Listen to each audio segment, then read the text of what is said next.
এলাকার সর্বস্তরের সাথী ভাইরা,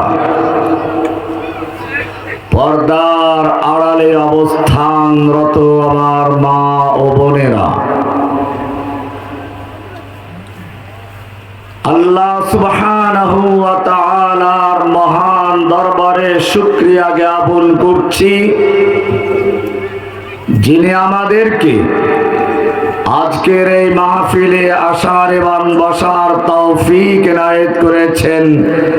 এজন্য বলি আলহামদুলিল্লাহ। আজকের এই মাহফিলের আমি শিরোনাম দিচ্ছি 4033। 4033 আপনারা হয়তো কিছুই বোঝেননি এটা আবার কি জিনিস। মূলত আমাকে জালিম সরকার 4033 দিন পর্যন্ত একাধারে কারাগারে নির্জন বাসে বন্দী করে রেখেছিল। স্বর্ণ যদি সুন্দরী নারীর গলার হার হতে চায়, তাকে আগুনে পোড়া খেতে হয়, হাতুড়ির বাড়ি খেতে হয়, এরপরে সে অলংকার হয়, তারপরে সুন্দরী নারীর গলায় হার আকারে ঝুলতে থাকে। যুগে যুগে আল্লাহর জমিনে আল্লাহর দ্বীনকে যারা বিজয়ী করার জন্য কাজ করেছে, তাদের সকলকে সেই স্বর্ণের মতো আগুনে পোড়া খেতে হয়েছে, হাতুড়ির বাড়ি খেতে হয়েছে, নির্যাতন নিপীড়ন সহ্য করতে হয়েছে। আজকের এই মাহফিলে আমি আছি, একটু পরে আমির হামজা সাহেব আসবেন, আমরা একসাথেই জেল খেটেছি। অবশ্য আমি ছিলাম নির্জন বাসে, ওনারা সবাই একসাথেই ছিলেন। যুগে যুগে শাসক গোষ্ঠী, জালিমরা, ফেরাউনরা একদল মানুষকে দুর্বল করে রাখে নিজেদের শাসনকে পাকাপোক্ত করার জন্য।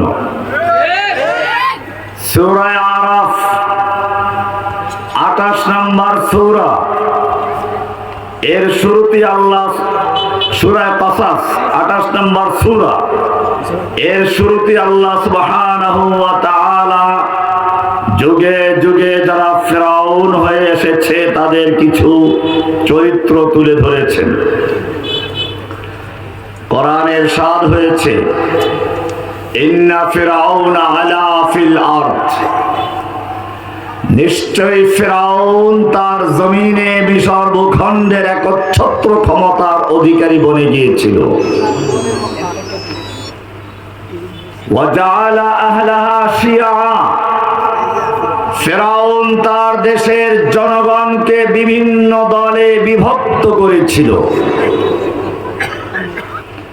কাউকে স্বাধীনতার চেতনার পক্ষে, কাউকে রাজাকার, কাউকে মুক্তিযুদ্ধের চেতনার পক্ষে, কাউকে মুক্তিযুদ্ধের বিরুদ্ধে, কাউকে শাহবাগী, কাউকে শাপলা চত্বর, আবার কাউকে জঙ্গি, কাউকে রাজাকার, কাউকে ধর্ষক পর্যন্ত বানাবার চেষ্টা করেছে। আল্লাহ সুবহানাহু ওয়া তাআলা বলছেন, ইয়াস্তাদঈফু তাইফাতাম মিনহুম, যুগে যুগে ফেরাউনেরা তার দেশের একটা জনগোষ্ঠীকে দুর্বল করে রেখেছে। আল্লাহ রাব্বুল আলামিন বলছেন, ফেরাউনদেরকে আমি সুযোগ দেই, ছাড় দেই না, ঢিল দেই না, ছেড়ে দেই না। এবারে পালা এসেছে, অনুরিদু আন নামুন্না আলাল্লাযীনা ইসতুদঈফু ফিল আরদ, আমার ইচ্ছে হলো যে জালিমরা অত্যাচার করেছে, যারা আলেম ওলামাদের সামনে থেকে মাইক কেড়ে নিয়েছে, তাফসীর মাহফিল গুলো বন্ধ করে দিয়েছিল, কোরআনের পাখিদেরকে যারা কারাবন্দী করেছিল, মসজিদের মেহরাবে ইমামদেরকে যারা অপমান করেছে, এবারে আল্লাহ তাআলা বলছেন ওয়া নুরিদু আন নামুন্না আলাল্লাযীনা ইসতুদঈফু ফিল আরদ। সূরা কাসাসের 5 নম্বর আয়াত আমি পড়ছি। আমি চাই আন নামুন্না আলাল্লাযীনা ইসতুদঈফু ফিল আরদ, যেই জনগোষ্ঠীকে দুর্বল করে রাখা হয়েছিল, যাদের প্রতি অত্যাচার করা হয়েছিল, নির্যাতন নিপীড়ন করা হয়েছিল, এবারে আমার পালা এসেছে তাদের প্রতি অনুগ্রহ করা। এটা আপনাদের জন্য সুসংবাদ। এরপরে আল্লাহ বলছেন খালি অনুগ্রহই করব না, আমাদেরকে মুক্ত করেছেন, এটা আল্লাহর অনুগ্রহ। আজকে এখানে শেখ আমির হামজা সাহেব এসেছেন, জসিমউদ্দিন রহমানি এসে গেছে, মাহমুদুল হক সাবরা মাঠে আছেন, হেফাজত নেতারা মাঠে আছেন। আল্লাহর প্রথম ওয়াদা ছিল ওয়া নুরিদু আন নামুন্না আলাল্লাযীনা ইসতুদঈফু, যাদেরকে দুর্বল করে রাখা হয়েছিল, যাদের প্রতি অত্যাচার করা হয়েছিল, নির্যাতন নিপীড়ন করা হয়েছিল, আমি তাদের উপরে অনুগ্রহ করব, তাদেরকে জেল থেকে মুক্ত করব। এরপরে 2 নম্বর কথা ভালো করে শুনে আল্লাহ কি বলছেন, ওয়া নাজআলাহুম আইম্মাতান, আমি এবারে তাদেরকে ইমাম বানাবো, লিডার বানাবো, নেতা বানাবো। কে বলেছেন? ওয়া নাজআলাহুমুল ওয়ারিসিন, তাদেরকে আমার ভূখণ্ডে, আমার জমিনে নেতৃত্ব দেওয়া, আমার প্রতিনিধিত্ব করার জন্য ক্ষমতা দান করব। কয় নম্বর হলো? 3টা। 4 নম্বর ওয়ানুমাক্খিনা লাহুম ফিল আরদে, আমি পৃথিবীতে তাদেরকে শক্তিশালী করব, তাদেরকে দৃঢ় অবস্থান দান করব, ক্ষমতা দান করব। এরপরেরটা আরো মজাদার, ওয়া নুরিয়া ফিরআউনা ওয়া হামানা ওয়া জুনুদাহুমা মিনহুম মা কানু ইয়াহযারুন। বিদায়ের আগে কাউয়া কাদের বলেছিল ক্ষমতা হাতছাড়া হলে 5 লক্ষ লোক মরে যাবে, ভয় পাচ্ছিল না? অবশ্য দেশের জনগণ তাদের মতো জালিম নয় বলে সেই 5 লক্ষ লোককে হত্যা করা হয় না। কিন্তু আল্লাহ বলছেন ওয়া নুরিয়া ফিরআউনা ওয়া হামানা ওয়া জুনুদাহুমা মিনহুম, এই জালিম শাসক, অত্যাচারী ফ্যাসিস্ট, এই শাসকদেরকে দেখিয়ে দিব, নুরিয়া, আমি ফিরআউনকে, হামানকে এবং তাদের সৈনিকদেরকে, তার মানে হাসিনাকে, কাউয়া কাদেরকে এবং তাদের সৈনিকদেরকে আমি দেখিয়ে দিব মা কানু ইয়াহযারুন, যা তারা ভয় করছিল, তারা যেটা ভয় করছিল আমি তা দেখিয়ে দিব। ওরা চেষ্টা করেছিল আলেমদেরকে অপমান করার জন্য, সাইদি সাহেবকে রাজাকার বানিয়ে জেলে ঢুকালো। আমি আমার প্রায় আলোচনায় বলে থাকি, সাইদি সাহেবকে মৃত্যুর পরে ঢাকায় জানাজা করতে দেওয়া হয় নাই। কেন? কারণ হচ্ছে ওরা বুঝতে পেরেছে আমরা সাইদিকে যতই জনবিচ্ছিন্ন করার চেষ্টা করেছি, যতই রাজাকার বলে অপমান করার চেষ্টা করেছি, এদেশের জনগণের হৃদয়ের ভিতরে সাইদির ভালোবাসা ততই বৃদ্ধি পেয়েছে। সুতরাং জীবিত সাইদি যেই শক্তি নিয়ে কারাগারে গিয়েছিল, মৃত্যু সাইদির লাশ তার চেয়ে লক্ষ কোটি গুণ শক্তি নিয়ে ঢাকার বুকে আবির্ভূত হবে। তার জানাজা ঢাকায় হলে কোটি জনতার স্রোতের ধাক্কায় হাসিনার গদি বেঁচে তসতস হয়ে দিল্লি বেঁচে যাবে।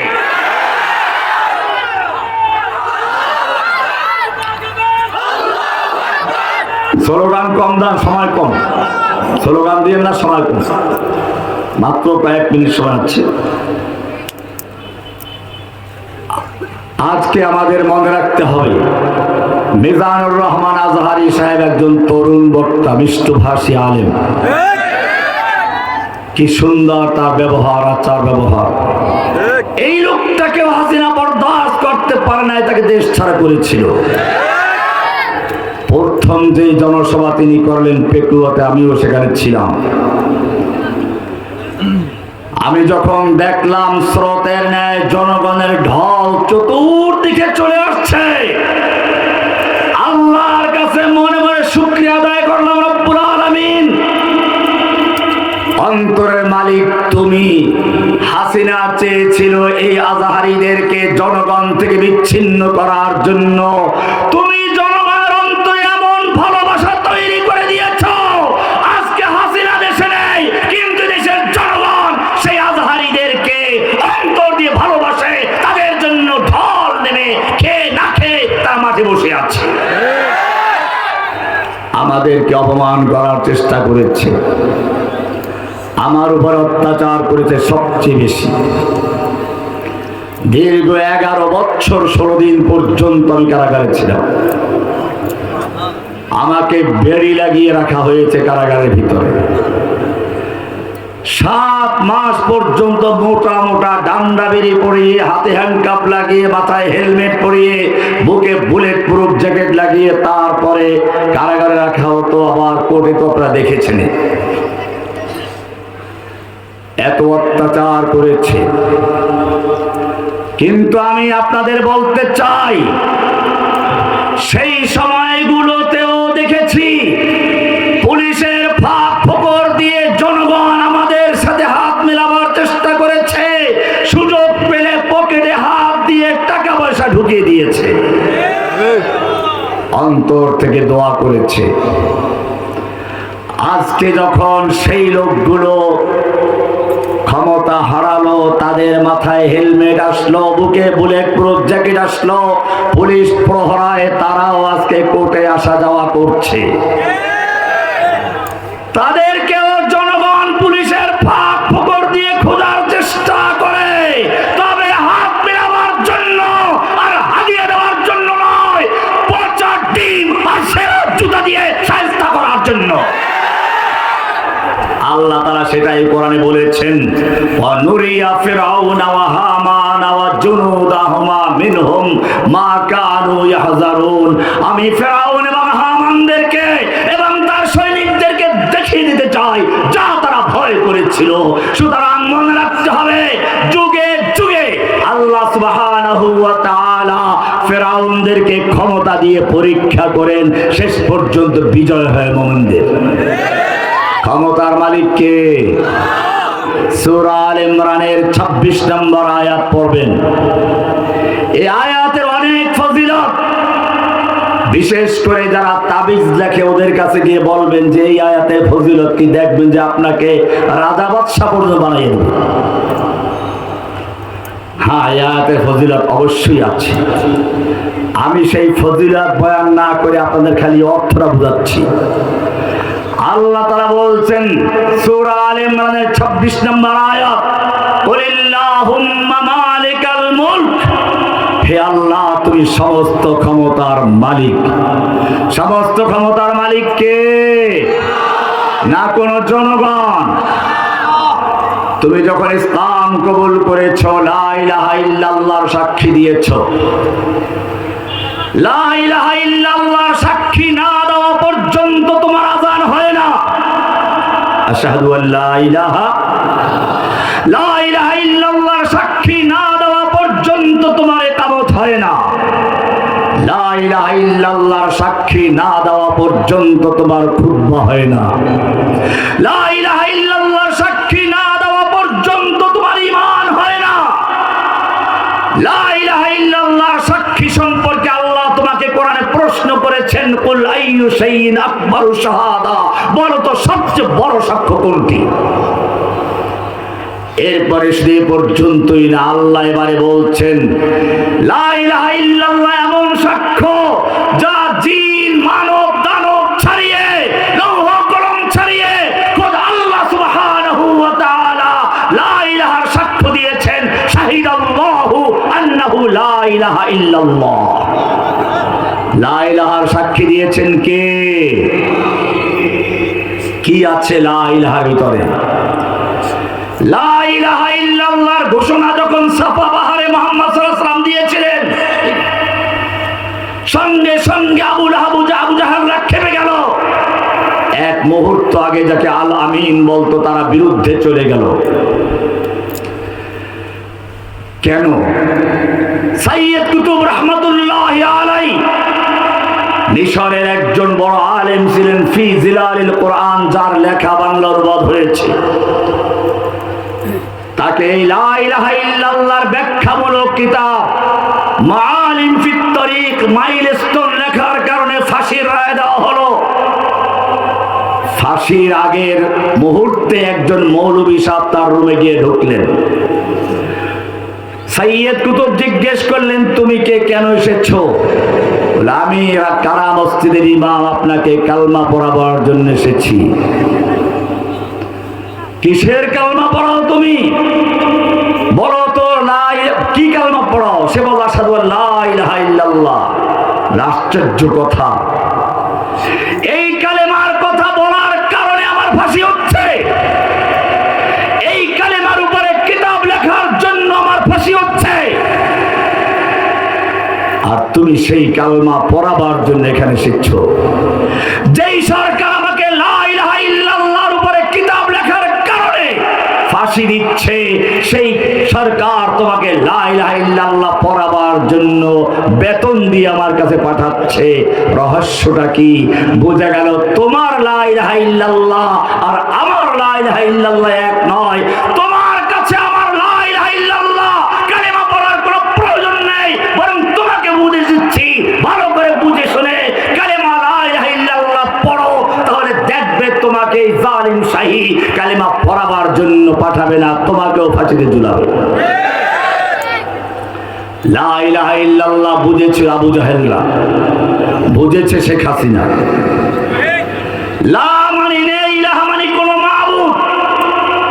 মাবুদ মানে কি? যার গোলামি করা যায়, আনুগত্য করা যায়, দাসত্ব করা যায়, যার কাছে প্রার্থনা করা যায়, যার কাছে সন্তান চাওয়া হয়, যার আইন বিধান মেনে চলা হয়, যাকে সিজদা করা হয়, যার নামে পশু জবাই করা হয়, যাকে সেলুট দেওয়া হয়, এমন কেউ নেই। লা ইলাহা, লা ইলাহা বলে উৎখাত করে দিয়ে পরিষ্কার পরিচ্ছন্ন করে দিয়ে অন্তরে শুধু ইল্লাল্লাহ বলে একজনকে বসায়। আল্লাহ কি? কাকে? একটা পুরাতন বিল্ডিং এ রং করতে গেলে প্রথমে পুরাতন রংটা ঘষে মেজে ধুয়ে মুছে পরিষ্কার করে এরপরে নতুন রং করে। ঠিক তেমনি ভাবে একজন মুসলিম যখন লা ইলাহা ইল্লাল্লাহ সাক্ষী দেয়, লা ইলাহা বলে, নেই কোনো মাবুদ বলে, তার অন্তর থেকে খাজা বাবা, গাজা বাবা, লেংটে বাবা, দরগাওয়ালা, দুর্গাওয়ালা, মূর্তিওয়ালা, মাজারওয়ালা, বাজারওয়ালা, জুলফে দরাজ, গেসু দরাজ, আতাবস, ভাঞ্জে বস, যত রকমের খাজা বাবা, গাজা বাবা, উল্টা সব কিছু উৎখাত করে দিয়ে শুধু একজনের জন্য খালি করে ইল্লাল্লাহ। কার জন্য? লা ইলাহা। লা ইলাহার মানে হচ্ছে কোন ক্ষমতার মালিক নেই, সব ক্ষমতার মালিক কে? মুসলিম যদি বিশ্বাস করো, তাহলে এবারে তোমাকে জিজ্ঞেস করি, তোমাকে আল্লাহ প্রদত্ত একটা সংবিধান দেওয়া হয়েছে, সেই সংবিধানের 3 নম্বর সূরার 26 নম্বর আয়াতে বলা হয়েছে, কুলিল্লাহুম্মা মালিকাল মুলক, সমস্ত ক্ষমতার মালিক আল্লাহ। তোমার দেশে প্রচলিত সংবিধান রয়েছে, তার সাথে কতে লেখা রয়েছে প্রজাতন্ত্রের সকল ক্ষমতার মালিক জনগণ। কোন মুসলিম এই সংবিধান মানতে পারে? এই সংবিধান পরিবর্তনের জন্য আন্দোলন চলছে। আমি জিজ্ঞেস করতে চাই, এই ৭২-এর সংবিধানকে বাতিল করে প্রয়োজনে কোরআনের সংবিধান কায়েম করার জন্য রক্ত দিতে হলে প্রস্তুত আছো কিনা?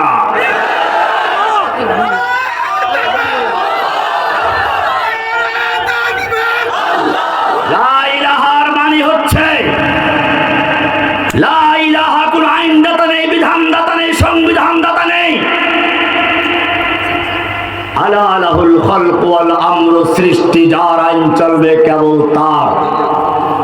আমার দেশে কি লা ইলাহার আইন চলে? আল্লাহ প্রদত্ত সেই আইন চলে না। অথচ আল্লাহ যখন আদমকে দুনিয়ায় পাঠাচ্ছিলেন, আদম চিন্তায় পড়ে গেল যে ইবলিস শয়তান আমাকে ধোঁকা দিয়েছে, সে আমার সঙ্গী যাচ্ছে, তো আমার সন্তানদেরকেও ধোঁকা দিবে। আরো বড় কষ্টের কারণ হচ্ছে ওর হায়াত কিয়ামত পর্যন্ত, আমার সন্তানের হায়াত হবে 60, 70, 80 বছর। আমার সন্তান যখন ইবলিসের চক্রান্তে একটু বুঝে উঠবে, তখন তার মরার সময় হয়ে যাবে। আর ইবলিস তার জমানো সমস্ত কৌশল দিয়ে আমার সন্তানদেরকে গ্রাস করবে, অস্ত্র দিয়ে ধোঁকা দিবে। আল্লাহ তাআলা তখন আদমকে অঙ্গীকার করছেন। আল্লাহ বলছেন, না, আমি তোমাকে এমনি ছেড়ে দিচ্ছি না। কুলনা হাবিতু মিনহা জামিআ, সূরা বাকারার 38 নম্বর আয়াত আল্লাহ বলছেন, কুলনা হাবিতু মিনহা জামিআ, হে আদম, তুমি তোমার স্ত্রী সন্তান সহ নেমে যাও। জেনে রাখো, আমি তোমাকে এমনিতেই ছেড়ে দিব না। শয়তান তোমাকে চাইলেই ধোঁকা দিবে, তা হতে দেব না। ইফা ইম্মা ইয়াতিয়ান্নাকুম মিন্নি হুদান, আমার পক্ষ থেকে তোমাদের কাছে আমার রোড ম্যাপ যাবে, সংবিধান যাবে, কিতাব যাবে, আয়াত যাবে। ফামান তাবিআ হুদায়া, যে ব্যক্তি আমার দেওয়া রোড ম্যাপ মেনে চলবে, ব্যক্তি জীবনে, পারিবারিক জীবনে, সামাজিক জীবনে, রাষ্ট্রীয় জীবনে, আন্তর্জাতিক জীবনে, ব্যাংকে, আদালতে, সব জায়গায় যারা আমার বিধানকে মেনে চলবে, ফালা খাউফুন আলাইহিম ওয়ালা হুম ইয়াহজানুন, তাদের কোনো ভয় নেই, তাদের কোনো চিন্তা নেই, তাদের ভয় নেই। আমেরিকার কত অস্ত্র আছে, ভারতের পারমাণবিক বোমা, ট্যাঙ্কের গোলা, আর কত সৈন্য রয়েছে, তাদের কোনো ভয় নেই। হিন্দুর সংখ্যা কত, তাদের কোনো ভয় নেই। পারমাণবিক বোমা কতটা আছে, কারণ তাদের মাওলা কে? কোরআন পরিষ্কার বলছে, যালিকা বিআন্নাল্লাহা মাওলাল্লাযীনা আমানু ওয়া আন্নাল কাফিরিনা লা মাওলা লাহুম। মুমিনদের মাওলা হচ্ছেন আল্লাহ, কাফেরদের কোনো মাওলা নেই। নরেন্দ্র মোদির মাওলা নেই, ভারতের মাওলা নেই, নাস্তিকদের মাওলা নেই, মুরতাদদের মাওলা নেই। মুমিনদের কি আছে? আমরা কি সে কোরআন ফলো করি? সূরা নিসা 60 নম্বর আয়াত ভালো করে পড়বেন। আল্লাহ আমাদেরকে ধিক্কার দিচ্ছেন। কোরআন বলছে, আলাম তারা ইলাল্লাযীনা ইয়াযুমুনা আন্নাহুম আমানু বিমা উনজিলা ইলাইকা ওয়া মা উনজিলা মিন ক্বাবলিক। হে নবী, আপনি কি ওই সমস্ত লোকদেরকে দেখেননি যারা দাবি করছে আন্নাহুম আমানু বিমা উনজিলা ইলাইকা ওয়া মা উনজিলা মিন ক্বাবলিক, তারা ঈমান এনেছে আপনার প্রতি যে কিতাব নাযিল হয়েছে সেই কিতাবের প্রতি, ওয়া মা উনজিলা মিন ক্বাবলিকা, আপনার পূর্বের সব কিতাবের প্রতি ঈমান এনেছে। কিন্তু যখন তাদেরকে বলা হয়, তাহলে সংসদে তোমরা কেন আল্লাহর আইন বাতিল করে নিজের আইন তৈরি করছো? তাহলে কেন তোমাদের আদালতগুলো কোরআনের আইনের পরিবর্তে ব্রিটিশের আইন দিয়ে এখনো চলে? আল্লাহ বলছেন, ওরা দাবি তো করে এরকম, কিন্তু ইউরিদুনা আইয়াতাহাকামু ইলা তাগুত, তারা আল্লাহর আইন বাতিল করে কোরআনের আইনকে বাতিল করে দিয়ে তার বিপরীতে ব্রিটিশের আইন দিয়ে, মানব রচিত আইন দিয়ে তারা সংসদ চালায়। আল্লাহ বলছেন, ওয়ায়ুরিদুশ শাইতানু আইয়ুদিল্লাহুম দালালাম বাঈদা। সুতরাং মনে রাখতে হবে, আমি বলছিলাম লা ইলাহার মানে হচ্ছে সমস্ত ক্ষমতার মালিক আল্লাহ, জনগণ নয়। লা ইলাহার মানে হচ্ছে সমস্ত আইন বিধান দেওয়ার মালিক আল্লাহ। ব্রিটিশের আইন দিয়ে মুসলিম দেশ চলতে পারে না। লা ইলাহার মানে হচ্ছে